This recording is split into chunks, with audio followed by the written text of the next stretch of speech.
Hello दोस्तों, स्वागत है एक बार फिर से आपका डलहौजी सीरीज की इस एक नई वीडियो में।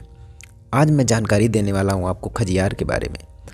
तो जब तक हम खजियार पहुंचते हैं तब तक रास्ते में मैं आपको सारी जानकारी दूंगा। पहुंचते पहुंचते सारी जानकारी मैं आपको दे दूंगा। तो आप आंखें स्क्रीन पर और कान मेरी वॉइस पर रखिए, व्यूज़ का आनंद लेते हुए चलिए सारी जानकारी हम आपको देते हैं। तो सबसे पहला पॉइंट जो आता है वो आता है कि खजियार हमें कैसे पहुँचना है। देखिए, डलहौजी तक की तो जानकारी सारी मैंने आपको दे दी थी, कहाँ पर स्टे करना है, क्या करना है। वो वीडियो अगर आपने नहीं देखी है तो उन दोनों वीडियो का लिंक आपको आई बटन पे मिल जाएगा। आप जाकर पहले उन दोनों वीडियोज़ को देख लीजिए। जब आप उन वीडियोज़ को देख लेंगे तो आपको सारी जानकारी मिल जाएगी डलहौजी के बारे में। अब मैं आपको बताता हूँ खजियार के बारे में। तो खजियार पहुँचने के लिए आपको टैक्सी लेनी है। वैसे तो तरीके बहुत सारे हैं, बहुत सारे का मतलब मेरा कि आप चाहें तो बस से भी जा सकते हैं, लेकिन बस से जाने का तरीका मुझे इस वजह से नहीं पसंद आया क्योंकि बस में ठीक है आप 50 से 60 रुपये उसका किराया पड़ता है तो आप जा सकते हैं बस से। लेकिन बस की टाइमिंग है कि सुबह 9 या 10 बजे बस यहाँ से जाती है डलहौजी से खजियार के लिए। जो चंबा के लिए बस जाती है वही आपको खजियार ड्रॉप करेगी, और उधर से शाम को 3 से 3:30 बजे के बीच में उधर से बस होती है जो चंबा से डलहौजी के लिए आती है, वही आपको खजियार से पिकअप करेगी। लेकिन बस से जाने का एक निगेटिव पॉइंट ये है कि जब आप बस से जाते हैं तो बीच में एक पड़ता है डैन कुंड। एक डैन कुंड की ट्रैक पड़ती है बीच में, जिसको कि मैं आपको अगले वीडियो में दिखाऊंगा वो डैन कुंड। तो उसका वो जो ट्रैक है वो आप ट्रैक नहीं कर पाएंगे अगर आप बस से यात्रा करते हैं। और अगर आपने डैन कुंड का ट्रैक नहीं किया तो समझिए आपने खजियार की अधूरी यात्रा करी है। तो जब वहाँ पर गए हैं तो कहीं की भी अधूरी यात्रा करने का कोई मतलब नहीं बनता। तो यहाँ से हमको टैक्सी बुक करनी है जिसका कि किराया होता है 1500 रुपये, 1500 या 1700। अगर पीक सीज़न है तो उसके रेंट बढ़ भी सकता है, 2000 भी हो सकता है। बट अगर नॉमिनल जो प्राइस होता है आप बार्गेनिंग कर लीजिए। बार्गेनिंग करके आप 1500 से 1700 या 1300 में आप एक टैक्सी बुक कर सकते हैं जो कि आपको डलहौजी से खजियार ले जाएगा। वहाँ से आपको डैन कुंड घुमाते हुए वापस डलहौजी शाम को ले आएगा। तो यहाँ से अगर आप देखिए, जैसे आपका मन है कि हाँ मैं खजियार में स्टे करूँगा, तो खजियार में स्टे करने का एक जो माइनस पॉइंट है वो ये है कि जो टैक्सी यहाँ से आपको छोड़ने जाएगी खजियार, वो 1500 रुपये ही लेगा, चाहे आप वहाँ पर रुक जाएं या फिर वहाँ से आप वापस आ जाएं। बट मैं आपको वही तरीका बताता हूँ जो सबसे बेस्ट होता है। तो बेस्ट तरीका क्या है कि यहाँ से आप जाइए, 1500 रुपये की आप टैक्सी बुक करिए और यहाँ से आप जाइए सीधे खजियार। खजियार जाते हुए जब आप रास्ते से जाएंगे इस रास्ते से, तो आपको ऐसे ही नज़ारे, काफ़ी सारे ऐसे ही नज़ारे देखने को मिलेंगे कि आपका मन ना एकदम से एक्साइटेड हो जाएंगे आप देखने के लिए कि खजियार देखते हैं यार, एक बार घूम के देखते हैं कैसा है। तो आपका मन एक्साइटेड हो जाएगा, आप एक्साइटेड हो जाएंगे ऐसे नज़ारों को देख के, क्योंकि ऐसे शानदार व्यूज़ जो मिलते हैं ना भाई साहब, बस पूछो मत क्या फीलिंग होती है उस टाइम पे ना। तो इस तरह के नज़ारे आपको पूरे रास्ते भर मिलते जाएंगे। यहाँ से जब आप डलहौजी से चलेंगे तो डलहौजी से खजियार के रास्ते में ये आपको नज़ारे मिलते जाएंगे। वैसे तो अगर देखा जाए तो पूरे हिमाचल में मैं जहाँ भी जाता हूँ तो पूरे हिमाचल में आप जब भी रास्ते में चलते हैं तो ढेरों नज़ारे जो होते हैं वो आपको बेहतरीन से बेहतरीन मिलते हैं। हमेशा जो भी लैंडस्केप आपको मिलता है सारा बेहतरीन होता है, एक से एक बढ़ के। तो नज़ारों का आनंद लेते लेते आपको ये बात नहीं भूलनी है कि अगर आपको वॉमिटिंग होती है तो इसकी दवा ज़रूर ले लें। डलहौजी से निकलते टाइम आप इसकी दवा ले लें, क्योंकि अगर वॉमिटिंग अगर रास्ते में हो गई या फिर आपकी तबीयत रास्ते में ख़राब हो गई तो आप इन्जॉय नहीं कर पाएंगे। अगर आप कहीं पे गए हैं किसी टूरिस्ट प्लेस में या फिर किसी ऐसे स्थान पर, और अगर आप आनंद नहीं ले पाते, इन्जॉय नहीं कर पाते, तो फिर क्या फ़ायदा वहाँ पर जाने का, है ना। तो दवा ज़रूर ले लें अगर आपको वॉमिटिंग होती है पहाड़ों में। ये मैंने पिछले वीडियो में भी बताया था कि अगर आपको पहाड़ों में वॉमिटिंग होती है तो इस बात का विशेष ध्यान रखें कि दवा अवश्य ले लें। अगर आप दवा नहीं लेंगे तो मैंने आपको बता दिया क्या तकलीफ़ें होने वाली हैं, फिर आप मज़ा नहीं ले पाएंगे अपनी ट्रिप का। ऐसे शानदार जो नज़ारे आपको मिल रहे हैं इस तरह के, इन शानदार नज़ारों का आप आनंद नहीं ले पाएंगे तो क्या फ़ायदा आपकी ट्रिप का, है ना। तो दवा ज़रूर ले लें आप। पूरे जो प्रिकॉशन होते हैं वो मैं आपको बता देता हूँ कि किस तरह से आपको दवा पहले ही आपको खा लेनी। देखिए, जब आप होटल से निकलेंगे खजियार के लिए सुबह, तो सुबह आप होटल से निकल लीजिए 8 से 8:30 बजे तक आप होटल से निकल लीजिए, आराम से निकलिए नहा धो के, और उसके बाद नाश्ता अपना कर लीजिए, नाश्ता कर लीजिए, खाना खा लीजिए, एकदम से फिट हो जाइए। 9 साढ़े 9 बजे तक आप फिट हो जाइए। फिट होने का मतलब पूरी तरह से आप तैयार हो जाइए। ट्रिप के लिए। और ट्रिप का मतलब है कि आप वहाँ से 9:30 बजे या फिर अगर मैक्सिमम टाइम आप 10 बजे वहाँ डलहौजी से ज़रूर निकल लीजिए खजियार के लिए, क्योंकि आपको रास्ते में इतने सारे नज़ारे मिलेंगे। तो हो सकता है आपका मन कर जाए कि हाँ चलो यहीं पे हम फ़ोटो क्लिक करवा लेते हैं, फिर आपका मन करेगा रुकने का, जगह जगह पर रुकने का मन करेगा आपका। ये जो आप अभी देख रहे हैं सामने स्क्रीन पे, ये काला टॉप है, जो काला टॉप वाइल्ड लाइफ सेंचुरी। तो यहीं से ये रास्ता गया हुआ है खजियार के लिए। ये अगर आप चाहते हैं कि आप काला टॉप जो वाइल्ड लाइफ, वहाँ पर अगर आप जाना चाहते हैं तो वहाँ का बुकिंग का अलग होता है।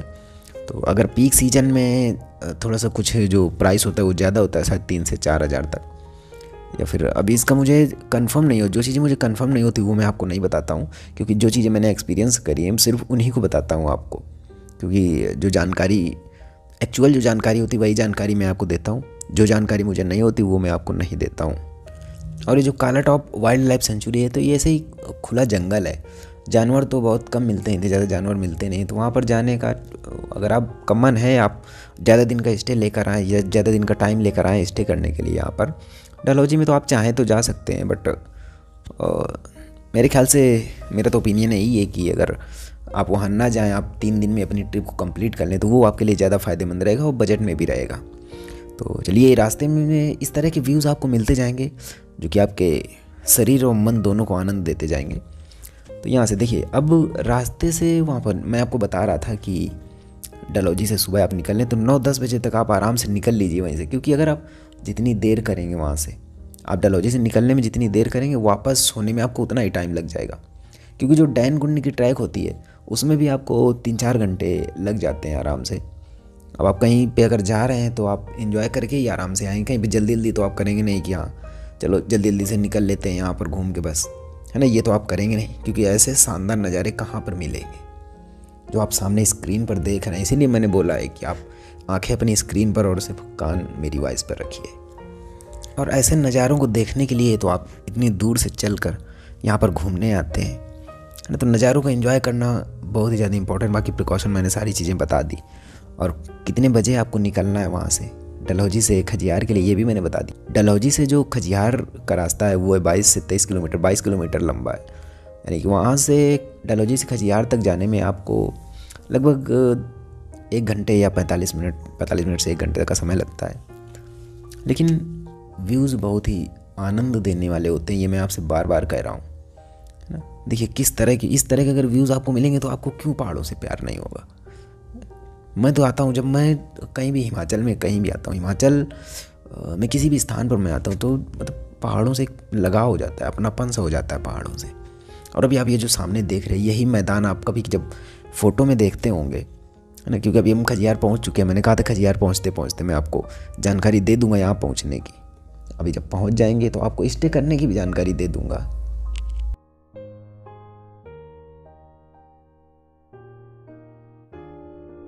जो आप फ़ोटो में देखते होंगे कि एक मैदान सा आपको दिखाई देता होगा कि जो यहाँ पर बर्फ़ थी, क्योंकि इसे भारत का मिनी स्विट्ज़रलैंड भी कहा जाता है ना।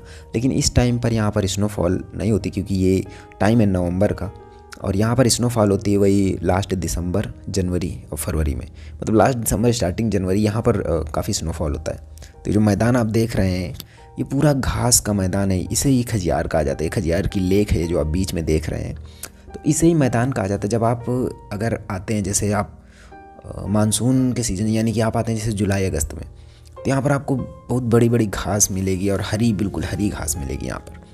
लेकिन वैसे भी अगर आप मतलब जब स्नोफॉल होता है तब आते हैं, तब ये बहुत ही बेहद सुंदर लगता है। और अगर जैसे अब बर्फ़ नहीं गिरी है और स्नोफॉल नहीं हुआ है, उसके बिना भी, स्नोफॉल के बिना भी जब आप आते हैं तो ये मैदान एक मतलब बहुत ही ज़्यादा आनंददायक लगता है। यहाँ पर ये बहुत ही ज़्यादा बेहतरीन लगता है। देखिए छोटी छोटी सी घास, पूरा मैदान घास से भरा होता है।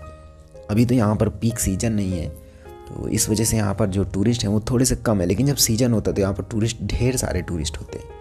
और अगर आप एक शांति प्रिय व्यक्ति हैं मेरी तरह ही, तो आप हमेशा देखिए कि अभी पीक सीजन में अगर आप जाएंगे तो आप शायद, मेरे ख्याल से जो मेरा ओपिनियन है कि अगर आप पीक सीजन में जाते हैं तो आप मतलब नेचर को एंजॉय नहीं कर पाएंगे उस तरह से जो आप अकेले में जाके करेंगे। अकेले का मतलब कि जब पीक सीजन नहीं होता है तो टूरिस्ट थोड़े से कम होते हैं, तो जो कॉस्ट प्राइस होती है वहाँ की चीज़ों की वो भी नॉमिनल होती है।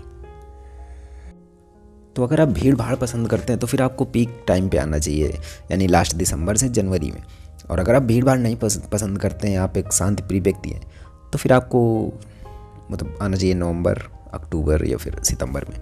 फिर तो आप वैसे तो खजियार जाने का कोई टाइम नहीं है, आप पूरे साल किसी भी टाइम पे जा सकते हैं। सिर्फ आप थोड़ा सा इग्नोर कीजिए मानसून के टाइम को, यानी कि जुलाई अगस्त के टाइम को आप थोड़ा सा इग्नोर कीजिए, बाकी आप किसी भी टाइम पे खजियार जा सकते हैं।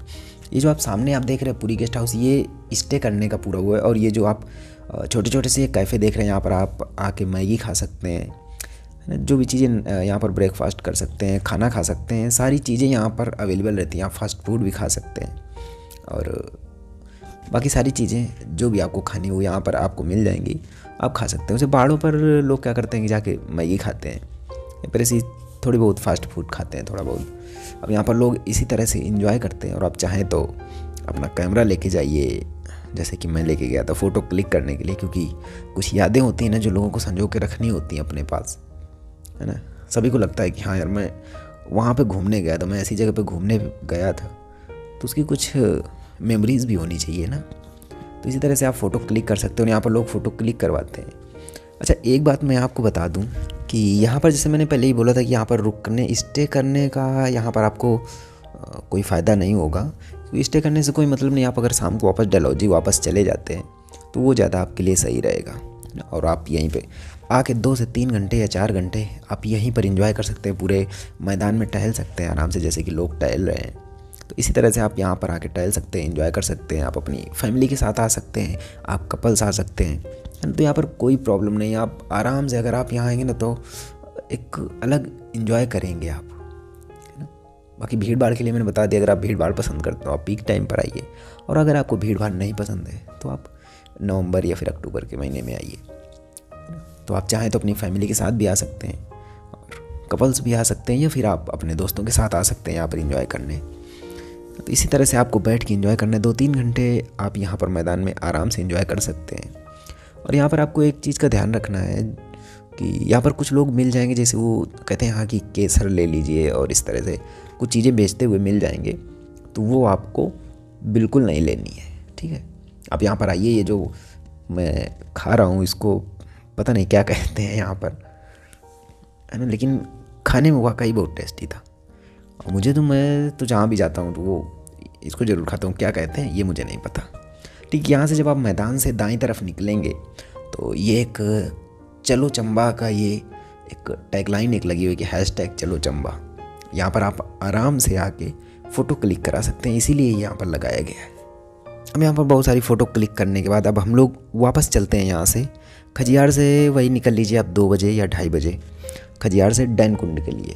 तो ये रास्ता भी डैन कुंड का, जिस रास्ते से हम आए थे उसी रास्ते से वापस जा रहे हैं अभी। और नज़ारे देखिए अब बेहद खूबसूरत हो गए हैं, पहले से ज़्यादा खूबसूरत नज़ारे हो गए हैं यहाँ के। तो अभी हम लोग जा रहे हैं यहाँ से वापस यहाँ से जाएंगे लगभग 10 से 11 किलोमीटर, मतलब बीच में जब आप डलहौजी से खजियार चलेंगे तो खजियार और डलहौजी के बीच में डैन कुंड पड़ता है। डैन कुंड की ट्रैक है, वो मैं आपको इस वीडियो में नहीं, वो मैं आपको अगले वीडियो में दिखाऊंगा, क्योंकि एक ही वीडियो में सारी चीज़ें दिखाने से क्या होता है कि वो वीडियो बहुत बड़ा हो जाता है और आपको भी मज़ा नहीं आता और उसको आप लोग नहीं देखते हैं। तो वीडियो छोटा और मतलब व्यूज़, भाई साहब मैं क्या बोलूँ, बस व्यूज़ के बारे में मैं नहीं बोल सकता। वो नज़ारे आप खुद ही अपनी आंखों से देख रहे हैं स्क्रीन पर सामने कि क्या अद्भुत नज़ारे हैं, इनको अद्भुत कहते हैं। मतलब एक्साइटेड हो जाता है ना अंदर से, मन एकदम से अंदर से एक्साइटेड हो जाता है कि वाह वाह, मतलब एक पावर आ जाती है, एनर्जी आ जाती है अंदर से। तो ये रास्ता वापस आपको डैन कुंड ले जाएगा। और वहाँ से जब डलहौजी से आप चलें तो डलहौजी से चलने पर आप उससे बात कर लें कि वो कितनी देर में वापस आएगा। ये ना हो कि आप टैक्सी बुक करके आए और वो कहे कि हाँ जल्दी चलो, यहाँ से जल्दी चलो। और डैन कुंड की भी आप बात करके चलें डलहौजी से कि मुझे डैन कुंड भी जाना है, ठीक है। और यहाँ पर आप अपना नाश्ता और लेकर आइए, कुछ भी थोड़ा बहुत आप फास्ट फूड ले लीजिए। फास्ट फूड का मतलब अभी वही चिप्स वगैरह, कुरकुरे वगैरह ले लीजिए थोड़ा बहुत रास्ते में खाने के लिए। अदरवाइज़ आपको खाने के ऑप्शन तो वहाँ पर मिल जाएंगे, मतलब आपको ब्रेकफास्ट के या फिर थोड़ा बहुत फास्ट फूड के आपको ऑप्शन मिल जाएंगे। और मैगी तो हर जगह अवेलेबल है, पहाड़ों पर मैगी खाने का एक ना अपना अलग मज़ा है, तो वो तो आपको हर जगह पे अवेलेबल मिलेगी ना। अब ये देखिए इन जो व्यूज़, आप जो नज़ारे देख रहे हैं, इन नज़ारों को आप इंजॉय करते हुए और सीधे डैन कुंड ट्रैक की तरफ चलते हैं। यानी कि डैन कुंड में क्या है, चलो ठीक है, इस वीडियो में कोई जानकारी नहीं देता डैन कुंड के बारे में। अभी हम खजियार से वापस पहुंचते हैं डैन कुंड के लिए। जब आप टैक्सी वाले से बोलेंगे वो तो खुद ही आपको यहाँ पर पहुँचा देगा। और ये जैसे ही आप पहुँचेंगे डैन कुंड के पास तो ये काफ़ी सारी टैक्सी आपको खड़ी मिलेंगी, क्योंकि काफ़ी लोग यहाँ पर, जो लोग खजियार आते हैं ना, वो डैन कुंड अवश्य आते हैं। तो चलिए, आई होप कि आपने इन्जॉय किया होगा पूरे वीडियो को। तो मिलेंगे हम आपसे अगले वीडियो में, यानी कि डैन कुंड का वीडियो जो मैंने बताया उस वीडियो में मिलेंगे आपसे दोबारा। तो आनंद लीजिए, मज़े करिए, और तब तक के लिए tata bye bye, take care.